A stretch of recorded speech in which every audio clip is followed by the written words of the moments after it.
नवापूर तहसील कचेरी या ठिकाणी नवापूर तालुक्यातील रंगावली डॅममध्ये जे गावे बुडीत क्षेत्रामध्ये गेलेले आहेत आणि त्या पाण्याचा जो उपयोग घेत आहेत त्या शेतकऱ्यांचा हा मोर्चा आलेला आहे। हा मोर्चा काढण्याचा उद्देश हाच आहे की ज्या आदिवासी शेतकऱ्याने आपल्या जीवन मरण्याची जी जमीन आहे, पिढ्यानपिढ्या पुरणारी जमीन, ही जमीन आदिवासींच्या विकासासाठी दिलेले होते, रंगावली डॅम बांधण्यासाठी की आमची जमीन जाईल तरी चालेल, परंतु आमचे भाऊ आहे ते जगायला पाहिजे यासाठी ही जमीन दिलेली होती। आणि त्या रंगावली डॅम मध्ये जे पाणी आहे त्या पाण्याचा उपयोग आदिवासी शेतकऱ्यांना सुद्धा पुरत नाही आणि त्या रंगावली डॅमचं पाणी नवापूर शहरासाठी आणलं जात आहे। आमचा नवापूर शहरवासियांशी काही विरोध नाही, आतापर्यंत रंगावली डॅमच्या पाण्यामुळे पाणी भेटत आलेलं आहे, त्याच पद्धतीने तुम्ही घ्या, आम्ही आहोत। परंतु नवापूरच्या जीवावर, नवापूरच्या रहिवाशांच्या जीवावर MIDC साठी जर तुम्ही पाणी आणत असाल त्याला आमचा विरोध आहे, कारण की हे रंगावली डॅम आमच्या आदिवासींच्या पिढ्यानपिढ्यांसाठी बनवलेला आहे।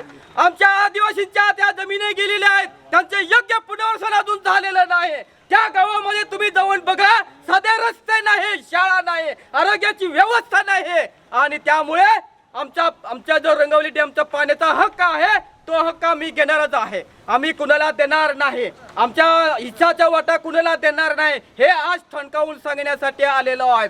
प्रिय भाऊ आणि बहिणींनो, आज देशभरामध्ये हे मोदी शहा सरकार आपल्या आदिवासींना, आमच्या आदिवासींच्या जमिनी हिसकावून भांडवलदारांना विकत आहे। आपल्या डोळ्यासमोर MIDC आलेले, MIDC मध्ये कवडी मलाने आपल्या आदिवासींच्या जमिनी हिसकवलेल्या आहेत आणि त्या आदिवासींना बेरोजगार बनवलेले आहे। तसंच उकाई डॅम मध्ये जवळच उक्या डॅम आहे, तिथं हजारो आदिवासी जमिनी गेल्या आणि त्या जमिनीच्या बदल्यात त्यांचे पुनर्वसन झालं नाही। आज त्या आदिवासी बांधव वन जमिनीवर आपल्या उपजीविका करत होते, परंतु आता 20-25 वर्षानंतर तीच जमीन आता भांडवलदारांना काढून हे मोदी शहा सरकार देत आहे।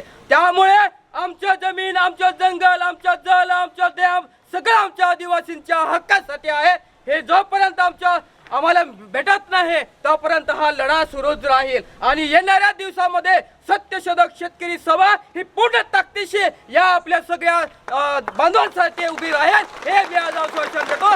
लाल सलाम, सत्य के जय हो।